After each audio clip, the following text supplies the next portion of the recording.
وإذا قرئ القرآن فاستمعوا له وأنصتوا لعلكم ترحمون قال الله سبحانه وتعالى وإذا قرئ القرآن فاستمعوا له وأنصتوا لعلكم ترحمون মুসলমান ইমানদার আল্লাহ পাক রব্বুল আলামিন আপনাকে আমাকে আল্লাহ কোরআনে ডাক দিয়া বলে এরে গোলাম তোমরা কোরআনের কথা শোনো। আমাদের প্রশ্ন আল্লাহ কিভাবে কোরআন শুনবো? আল্লাহ পাক রব্বুল আলামিন বললেন ওয়া ইযা কুরিআল কোরআন, যখন তোমাদের সামনে কোরআন থেকে আলোচনা হয়, কোরআনের তিলাওয়াত হয়, ফাসতামিউ লাহু, মনোযোগ সহকারে কান দিয়ে তিলাওয়াত শোনো।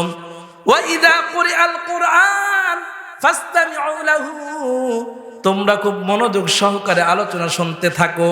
ওয়া আনসিতু, কোরআনের আলোচনার সময়, কোরআনের তিলাওয়াতের সময় চুপচাপ করে কোরআনের তিলাওয়াত শুনতে হবে।